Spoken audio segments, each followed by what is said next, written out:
I am still on the BRB screen. Thank you, Doomsday. I am an idiot. There we go. Thank you very much, Doomsday. You probably saved me from hours of embarrassment, because it would have been a long time before I came out, unless I had to.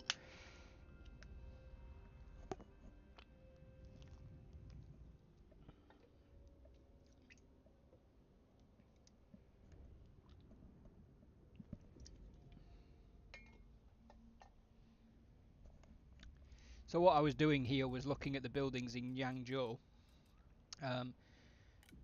This one, the Drifter Workplace Camp, makes learning and market buildings 10% cheaper to build, which is this chain and this chain. And this chain is actually this building, so we have got a marketplace. But the marketplace gives plus 75% income from commerce, but it doesn't generate income from commerce, it just improves it. So to generate it, you need inns, like the inline, and in order to get an inline, we need to utilize the space. Basically, so we need to generate commerce income so the marketplace can boost the commerce income, and so that the whatever these are can make it necessary to build marketplace buildings that they make cheaper in the first place. But that means we need to remove this patrols, but the patrols gives +2 public order, and currently we're at -5. The -2 devastation will go in one turn when we repair that, and the -13 for the faction support will decrease back to 0 over time. It's because we've only just conquered that. So there's 6 turns left. So you see there it's generating -12 public order total, which on balance we're mostly dealing with anyway. But I'm going to leave the patrols in place just for a couple more turns so that they help with the public order issue. And public order in Chun is re-stabilizing. Apparently it will let me end the turn even though I haven't leveled up a character.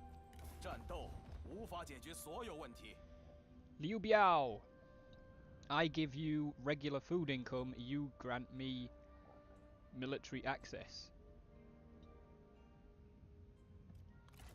How desperate for food are you? Pretty desperate.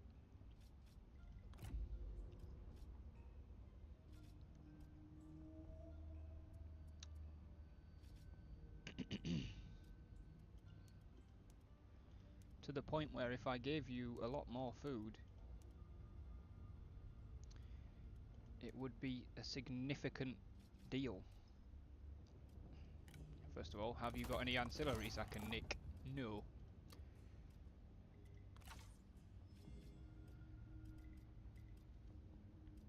In that case, how much do you value your territory?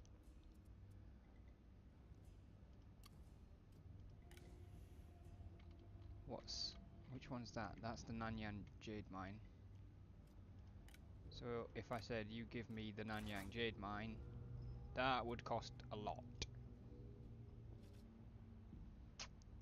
Fair enough. How many actual cities do I own? 2 cities, Chun and Yangzhou. And then I own a livestock farm in each, the farmland in Chun, and a toolmaker in Yangzhou. Every commandery has at least is 1 city plus a bunch of minor resource settlements.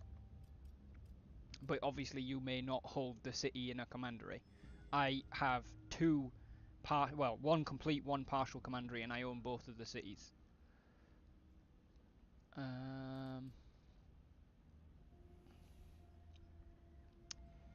What if we make you some regular payments? Like, how important would that be to you? Like, let's say we gave you... Oh, you wouldn't want that then. Yeah, that doesn't seem to be worth too much to you. You are rich, so that makes sense, I guess.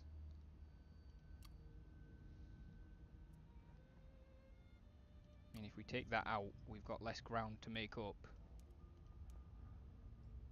We could give you all our food.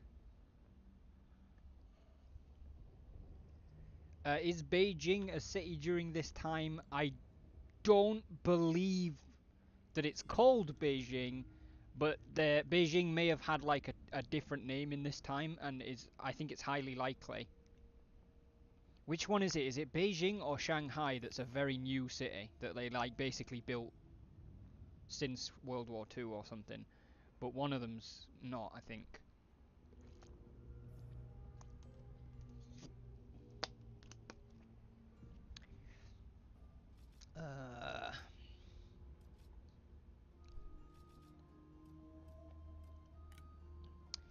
I mean, we could give you this military axe. How much is that worth to you? I don't really want to give him the rights of Joe. Apparently it's worth quite a little chunk.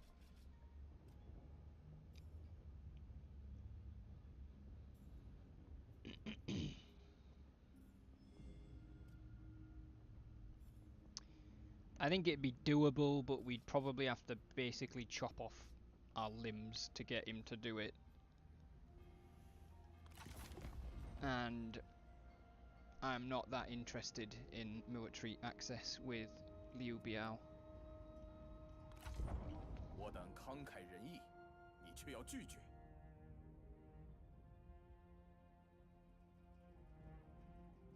如果无法达成一致，那就回去备战吧。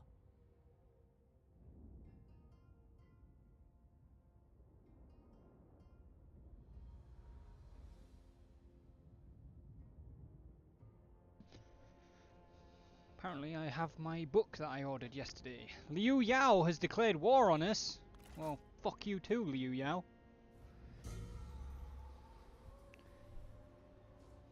Shanghai replaced Nanjing, which was flooded to help delay the Japanese invasion. Okay.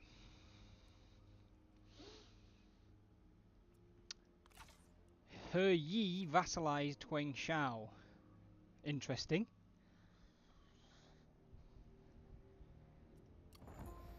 The Yellow Turban Rebellion has been destroyed. Liu Yao declared war on me because he's a dick. Zhu Shou gained the trait Understanding. So he's fulfilled Understanding and Competitive, and Disciplinarian has like dropped to the bottom.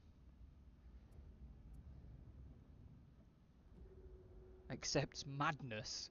What?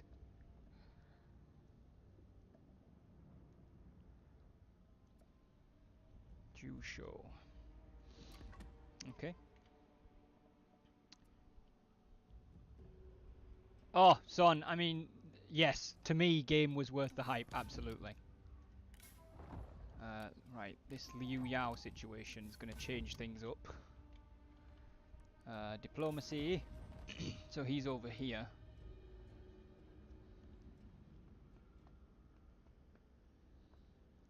I mean, our armies are still in the south, so it's not that big of a deal. But it looks like he's got some forces about him. He's got, oh, that one's him. That one's Liu Yao. And then he's got Chun Hung and Shui Li. He's got a lot of sentinels.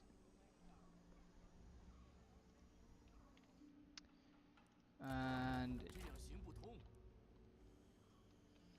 crossing point down there. Crossing point up there. Okay.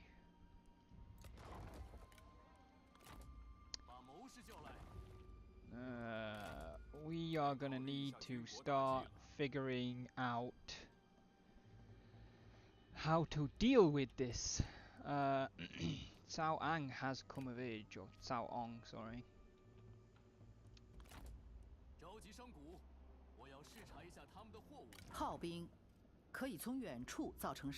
I know, man. Shut up.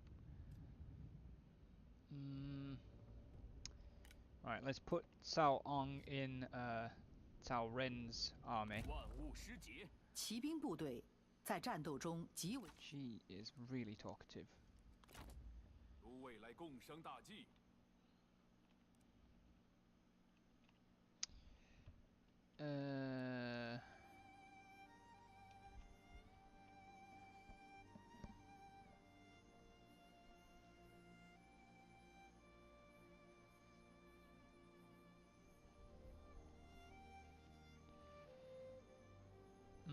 We don't have a massive amount of money, which is a pretty big problem. If we were to recruit some additional units for Xiahou Yuan, I'm more bothered about the upkeep than anything else.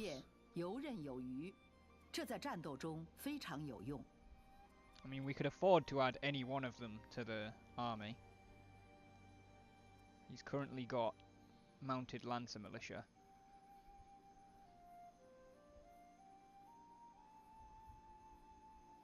Raider cavalry.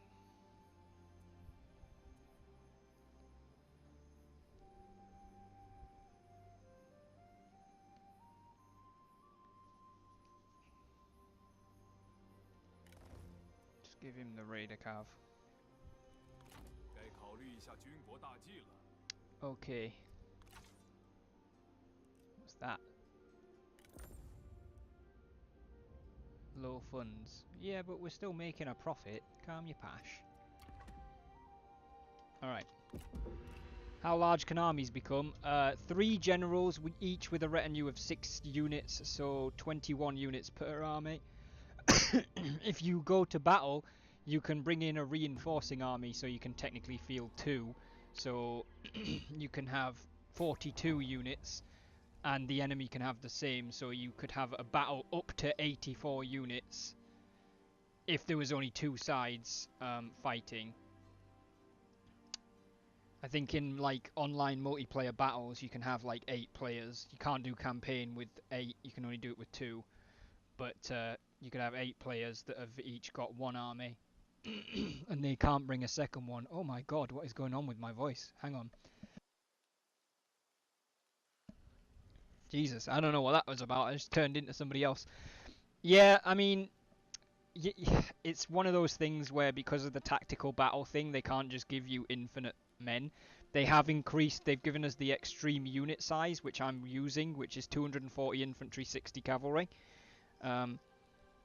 Before that, I think it was like 120 infantry and 30 cavalry on the next size down. Liu Yao signed a peace treaty with Huangzhou.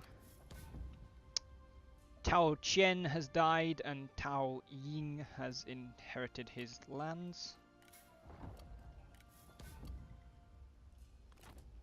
Okay, that's going to take another turn to be fully replenished.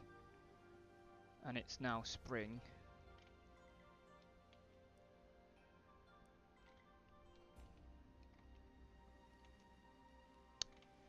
I feel like striking Lu Jiang wouldn't be that smart right now. Whereas engaging Liu Yao might be smarter. I'm not actually, I don't know whose land is immediately south of me. Whose land is this? Oh, it's Sun Tzu.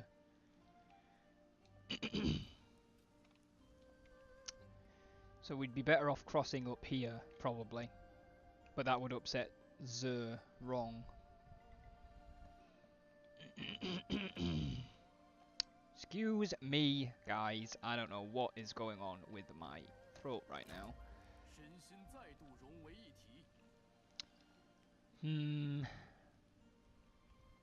Let's have Cao Run scout Lu Jiang.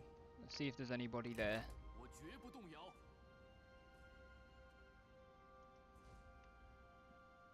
And then we need to do a reform.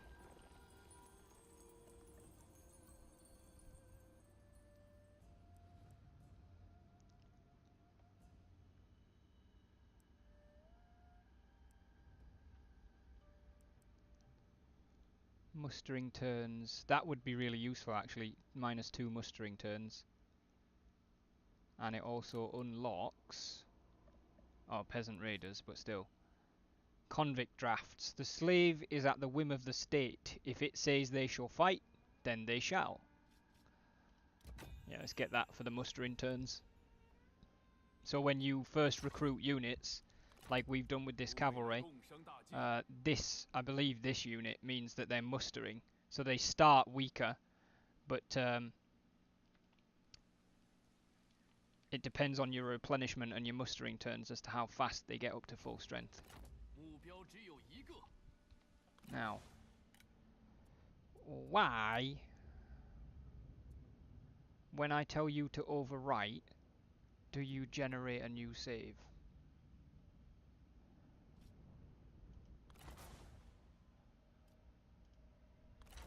See, now if I go back in there, it's now saved at that. Very strange. Don't know why it's doing that.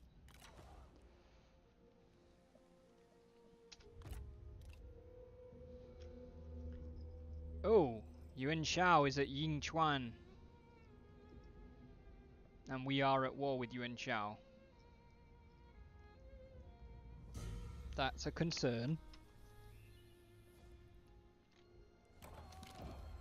Brothers in arms, it's been a long time since you've seen your sworn kin. China is vast, and the country's needs are many. You've been separated in the name of progress for so long.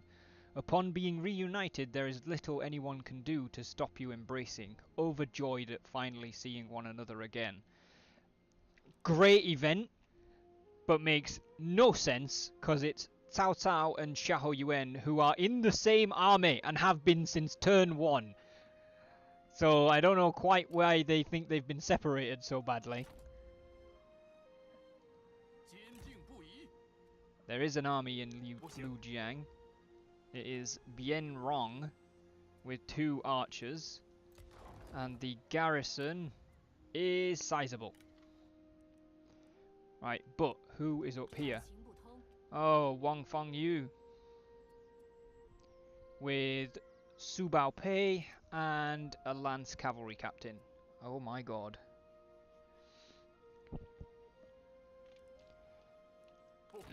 Right. Chat, you guys are going to be my observers here. I am going to give Ryan until spring of 198 to come back and tell me what point to invest Shahodun's level in. And if he doesn't, I'm going to pick it for him. Because it's literally like my best general that he's asked to roleplay and then he's buggered off. So I'm not going to not do it forever.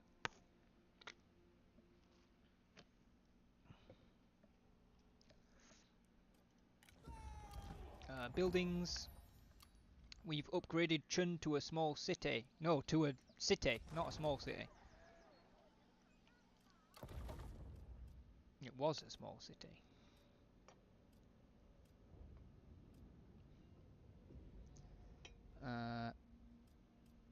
It costs 5,000 to upgrade to a large city and requires much food.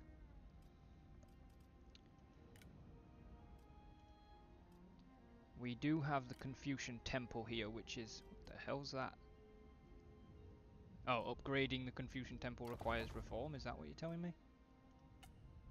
Yes, it is. Yeah, son. To be fair, I did say to Ryan, like, because he said, oh, I don't know if I'm going to be interested in it. And I was like, well, turn up at the start if you want. See if you like it. If you want to roleplay as one of the generals, like, pick one. And I'll let you make decisions for them. So that he can get a little bit more invested. And he picked Shahodun. And then just disappeared.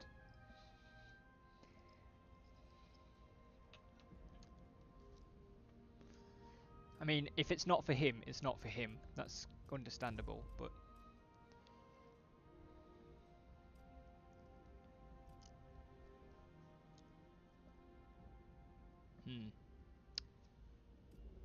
Right. What have we got there? Land Registry Office. Which produces 2 food. And gives population growth.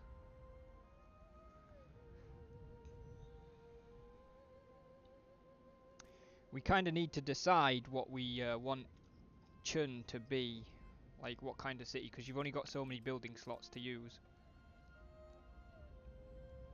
We've got plenty of farmlands and livestock farms, so I don't really think we need to be generating food.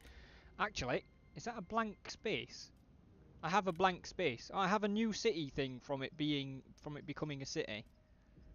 So in that case, we could get a drifter workforce camp, which would give us plus 4,000 population growth and reduce the cost of learning and market buildings by 10%. So let's get that.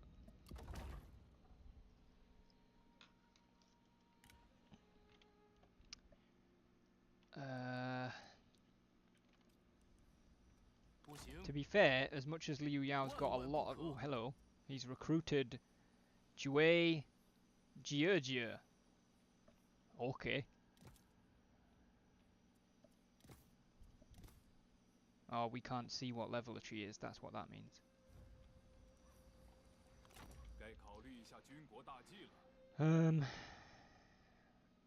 Oh, we can cross... We can jump onto the river wherever we want?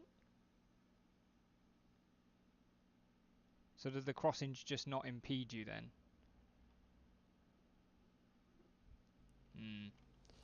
Need to decide what we're gonna do about Liu Yao.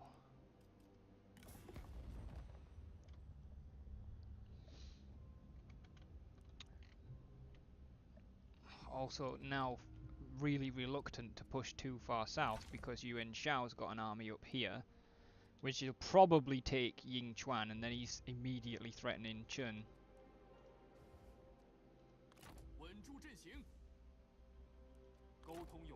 Archers.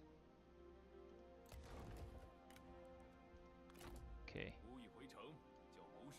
We're gonna move Cao Cao towards Lu Jiang. We're gonna take Cao Run back towards Yangzhou's Toolmaker. And we're gonna try and capture Lu Jiang. Yuan Shao is definitely making moves. Our navy's a thing, Doomsday. No, they're not. There was one really big naval battle during this period on a river called Redcliffe or Chirby. And a lot of people that have played Dynasty Warriors have played that battle and they're like, where are the naval battles? But it's like, there was literally one in 98 years of civil war. Like one important naval battle. So they didn't put them in, and personally I don't hold it against CA for not doing that, because I think they'll put it in eventually, because they've said with the DLC that they're going to do it like it's going to be chapter focused on the romance novels and give like different start points, and each DLC will focus on improving that aspect, and I fully expect they will do a Redcliffe start point, which will probably include a mechanic for naval battles because it's Redcliffe. But for the base game, like, it definitely is more of a nice to have than a needs to have. It wasn't essential. Dongmin will sign peace with us if and pay us 315 gold. Yeah, no, I don't think so. We're not quite there yet.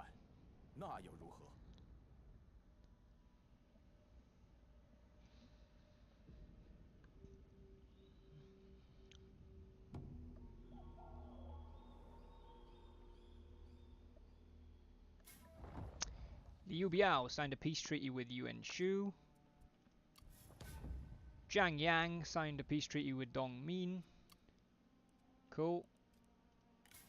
Xiahou Yuan has gained the fiery trait. More instinct and more resolve, plus more charge speed. Not a big fan of diplomacy though.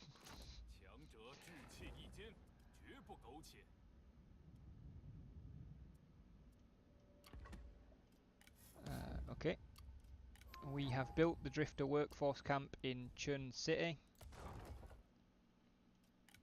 which we need 920 gold to upgrade to temporary labour housing. But we could upgrade our rural tax collector to a rural administration office, which costs no money, but would increase our public order problems by 4, which would be an issue right now.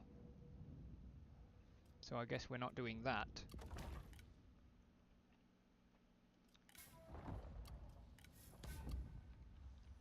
Where did that army go from Lu Jiang?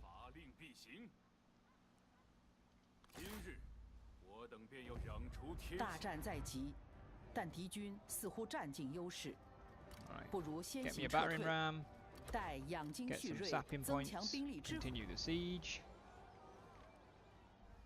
And there's the army. Bianrang decided to just run away. Redcliffe was indeed where Cao Cao got spanked on, yes, by the combined forces of Liu Bei and Sun Quan. On this river, actually. On the Yangtze. I'm not 100% sure where, but it would have been somewhere in this sort of middle section. because there's Liu Biao's land, which Liu Bei was fleeing from, so probably down on this bend somewhere. Well, apparently you can turn the map by holding the left button. Who knew that?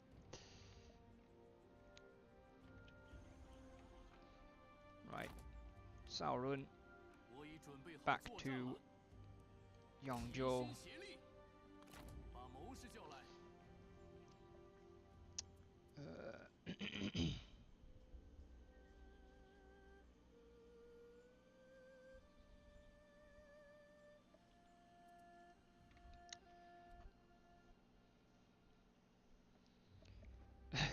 It is a way to put it, but it is true.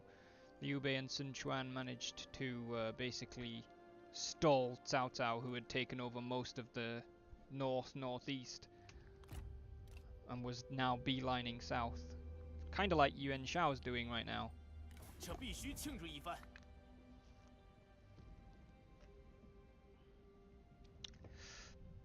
Yeah, no. I don't want to lose Cao Ren. Sorry, Sun Tzu.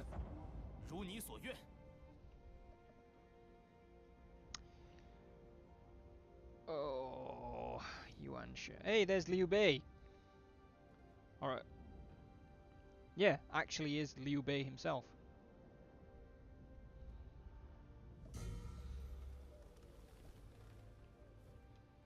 Where was he? Faction Regency. Zhang Yang. Regent Fan Lian. Faction destroyed Fan Lian. Wow, her regency was short. Okay, where's Liu Bei's up here? On the Yellow River. Yuan Shao is gonna be a problem.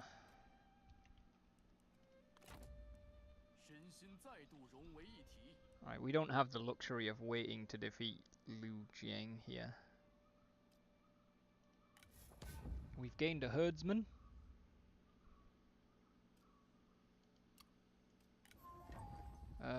Ji Xiuning, Doufu, and Fan Chou are available for recruitment. Fan Chou, nobody's buying it anymore, Fan Chou, really? I know your game, son. You've been in the recruitment pool far too many times. What the hell? This character is eligible for marriage. Ooh.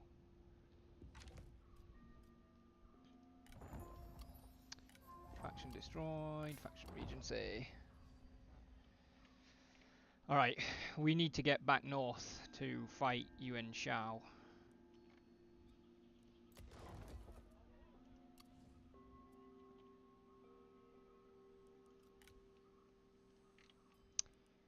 Kinda want to leave Cao Run in the south to oppose Liu Yao. What's Chun Farmland's garrison? Actually, it's quite sizable. It's not going to defeat Yuan Shao, but...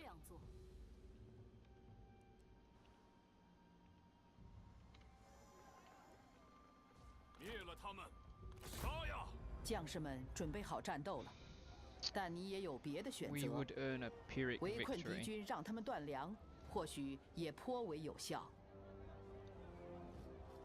It's autumn, so it's winter next season. Which means Yuan Shao's armies are going to start taking a lot of attrition.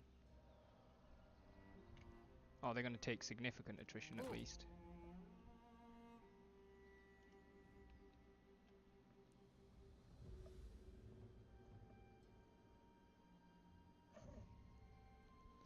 Alright, I don't think there's much I can do. I'm just going to have to probably let them take Chun farmland. Part of the problem with that, though, is then they'll be free to just march on Chun City.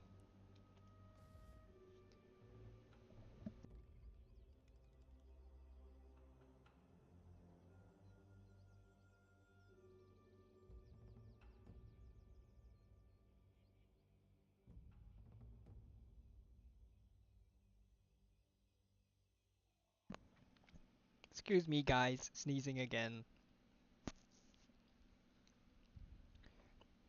I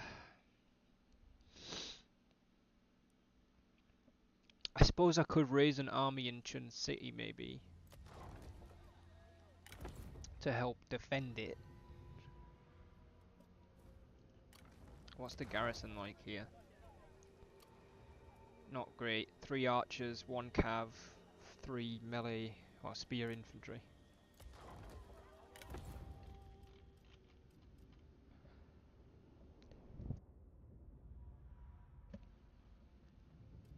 Alright. Ji Baojie is going to be raised in Chun City. 一支新的军队已经在你任命的将领下集结了。 And she is going to help protect the city, I hope.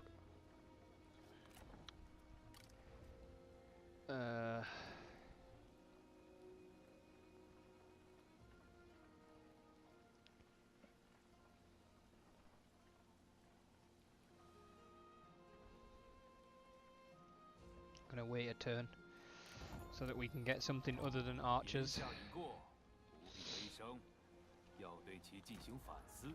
Okay. Liu Bei! He wants me to give him a herdsman for a non-aggression pact. I'm fine with that for now. Mostly because it will make Liu Bei like me. And that means he won't attack me.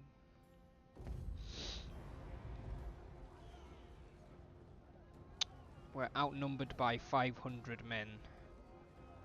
What's the map look like? It's a field battle.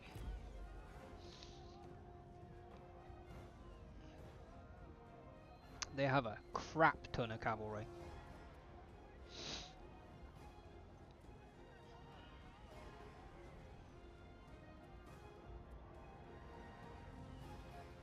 We have no shields, so their 5 missile units are going to be a problem.